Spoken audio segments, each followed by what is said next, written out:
In this presentation, I'd like to present about blended learning, OneNote and Office Mix, how I use them in my classroom, and Project Kakuma. First of all, my name is Koen Timmers. I'm a Belgian educator. I teach IT and more specifically web design. I'm an author, I'm a Microsoft Innovative Expert Educator Fellow from Belgium and a Skype Master Teacher, and I founded my own educational website. Feel free to connect with me on Cellostudy on Twitter and on LinkedIn. So, first of all, blended learning. My school is in a blended learning project, and this implies that my students are attending half of the classes at home and half at school. And I'm teaching in my own kitchen, in my own house, home, and we are learning synchronous. So we are using a web conferencing tool to enhance this live learning. So while I'm teaching, my students are attending the class at home. We call this blended learning because they are half of the time in the classroom and half of the time at home. And so you get the best of both worlds because both kinds of learning have their benefits. First of all, it drove me kind of outside my comfort zone to learn or to start teaching at home. But we soon discovered there are quite some benefits. We are using Skype for Business, which is a web conferencing tool and part of Office 365. And this tool has the features that my students can hear me using my microphone. They can even see me via my webcam, and I can share my screen, so my students are seeing what I'm doing on my own screen. There's a chat which we use to ask questions to each other, and there's a recording function. So there are quite some benefits because actually we don't use the webcam because some students don't have a webcam or they don't have their webcam properly configured, which is kind of annoying and it takes a lot of time. So I decided also not to use the microphone to ask questions, but to use the chat function. And this had some very unexpected side effects, and that was that really the shy students, they really love to solve each other's questions. So before I even get the time to answer my students' questions, in most cases, the shy students, they already solved the questions of their peers, which makes them more involved, and they are a lot more participating in a classroom than they are in a real school. The recording function is very interesting for those students who are absent or ill, so they can catch up. And when you decide to start using this tool or blended learning in your school or distance learning, you have to consider to train your colleagues. One expert in your school needs to explain how to use a web conferencing tool. There's also, when you teach IT, a very great difference because in my school, my students are looking at the projector screen and they are practicing at their computer screen, and at home they are using one screen to attend my class and to practice themselves. So that's quite a difference. I also put in some anonymous surveys to check whether they like this kind of learning, to check whether there are some problems. So there's also a problem how to know your students are really attending your class, because when they are at home and you're not obliging your students to use the webcam, they might be absent. So my students know I'm putting up some random polls each lesson which they have to answer within 2 minutes. And when they don't answer my questions, they are regarded absent. So there are some benefits, and this kind of learning, this distance learning, using a web conferencing tool, uh, caused in my classes more collaboration, and my students really love it because there's also the financial aspect. They don't lose 1 hour driving to my class, to my school. They can sleep a little bit longer. They don't have to pay for the bus or I don't know what. The shy students, they have a larger sense of belonging, and there's a typo and belonging. There are no traffic jam, and there's a great time efficiency. They are learning in their own familiar environment, and the recorded sessions offer ill and weaker students the opportunity to catch up. This is one of my students learning at home using his own laptop. There are also some issues because no internet means that there's no remote learning and teaching. The students who don't have a computer or internet access, those who don't have a computer, they can lean one from our school. Um, and those who don't have internet access, they can attend the class in our school. There's one classroom which is dedicated to those students who have distance learning, so they can use a computer and internet connection of our school. There are also some distractions at home. Think about the mailman, and yeah, you must be sure your government is allowing distance learning, so you have to check the regulations. So that's the distance learning and the blended learning part. I also use OneNote and Office Mix in my classroom while striving for better. While I teach, I try to implement some interesting learning theories. 4 years ago, I did some research about collaborative learning at Sheffield Hallam University in the UK, United Kingdom, and I discovered some very interesting learning theories. One of them is that in the social constructivism, students learn from each other, and the knowledge which they build themselves or in group is far more efficient than teachers who are pouring information in their students' heads. So this is more the instructivism. There's another learning theory that's called connectivism, initiated by Downs and Siemens.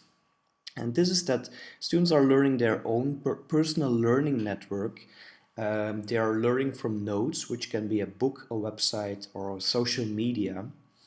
And also the MOOCs are based on this connectivism learning theory, which is very interesting. And I think the teacher's role is shifting because it's shifting from an instructor to a guide or a mentor or even a help desk. So you have to teach your students that they have to, yeah, you have to point out the right direction of learning. You have to tell them, well, this website is not that clear. You might consider using this website, or why don't you ask a question on Twitter or in the Facebook group? And these values I try to bring to my own classroom.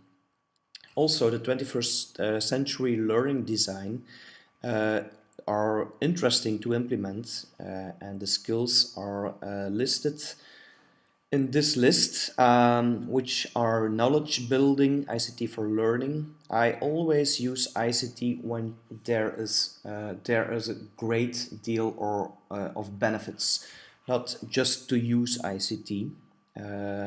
Also self-regulation, which is very important to implement in your classroom, and skillful communication and collaboration.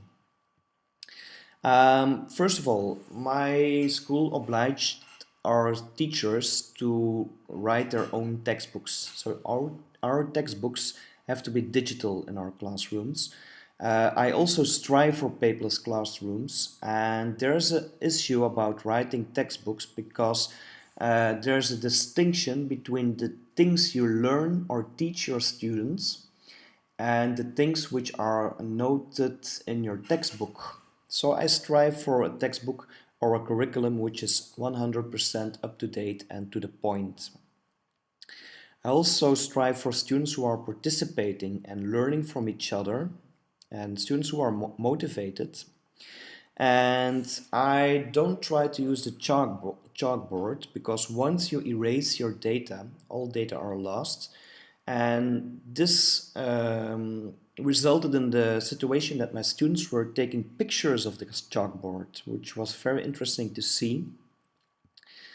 And I also strive for project-based learning. My students, we set up a project and my students can choose for themselves for a small deal what kind of things they want to learn. And so I started to create my textbooks in Office Word, but there was a kind of a problem to share my files with my students who, once they were ill or absent. There was there were some issues in sharing these files. So I decided to use OneNote because this is a free tool and most people already have OneNote installed on their computers because it's part of Office. And there is a solution for Windows computers, for Mac. There is an app for iOS, Android, Windows Phone, and there's a web app which can be accessed via the browser. So I create my textbook while I teach, which results in a situation that my textbook is 100% up to date and to the point. It's interactive. It is like a website which can be searched through. I can very easily implement video and audio, and files can be shared by nature. There's a possibility to create a wiki in OneNote. It calculates, so all you have to do is put some equations or some I don't know what, and OneNote will calculate these things. And there's an OCR function, so it will automatically discover the text which you put in images. The search function is very strong. It even searches through digital ink. So when I write with my digital pen on my screen, the search function will discover which text I'm writing. I can convert my handwriting to typed text. It even will search through pictures, text noted on pictures. And this situation, yeah, it replaced my chalkboard. I can reuse some things I'm writing, some sections and some pages during previous groups or next groups. Which is very interesting is that my students are allowed to create their own page in the digital textbook, and about 10 of the 30 students, they created their own page and they made some notes which are very interesting to see because these notes contain information which is actually even new to myself. So I'm in a situation in which I'm learning from my own students and my students are learning from each other. And not only my students are learning from me as a teacher. And there's the anytime, anywhere learning factor. They can learn mobile on their smartphone, on their tablet. They can use their desktop. They can learn in the park, in a pub, at their home, while they go for a run. They have access to to my textbook anywhere, anytime. Also in this situation, I created some anonymous surveys, and my students pointed out that 80% is very, very, very excited about this project, and the rest is medium excited or very excited. So the second thing is that I try to flip my classroom. I created a lot of videos, screencasts, and tutorials, and my students, they are able to learn at home. So after the class, they take a look at some videos, not too long, about 15 or 30 minutes, at most 1 hour a day. So during class, there's more room and space to do some exercises, to extend the learning, to ask questions. And this is the flipped classroom. And one tool which is very interesting is Office Mix. It's a free tool. I only try to use free tools in my classroom. And this is an extension to PowerPoint. So you can install this extension to PowerPoint, and you will find a new tab called Mix, which allows you to record your screen. You can talk and it will record your voice, and it will also record the video using a webcam. So this will allow you to create educational screencasts, and which is very interesting is that there is the ability that I am creating screencasts for my students, but you can also have the situation in which students are creating screencasts for each other. I know a Spanish teacher which is called Ovi, and he lets his students, which are aged 10, 11, his students are creating screencasts for each other, and they are all every student is pointed at different subjects. Which is very interesting is to combine the situation of blended learning, in which my students are learning at home, and the situation of creating screencasts, because I created about 50 screencasts, and my students, which are who are learning on a distance at home, they can choose which knowledge they want to gain. Some students, they will decide to rehearse using some videos we already saw in the classroom, and some students will decide to learn half of the knowledge, and some students, they will decide to gain maximum amount of knowledge.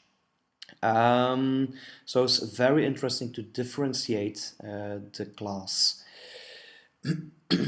Last but not least, 1 year ago I had a very emotional Skype call with Moses, who is based in the Kakuma Camp. Kakuma is a refugee camp in Kenya, which houses 179,000 people, of which 55% are students or children.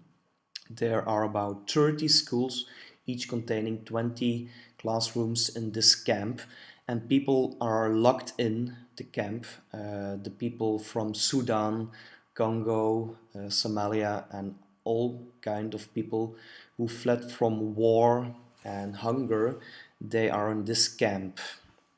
The people have very little resources, but they have education. There are some teachers who are teaching these students, and I promised to help Moses to increase the level of education in this camp, and I decided to teach them via Skype.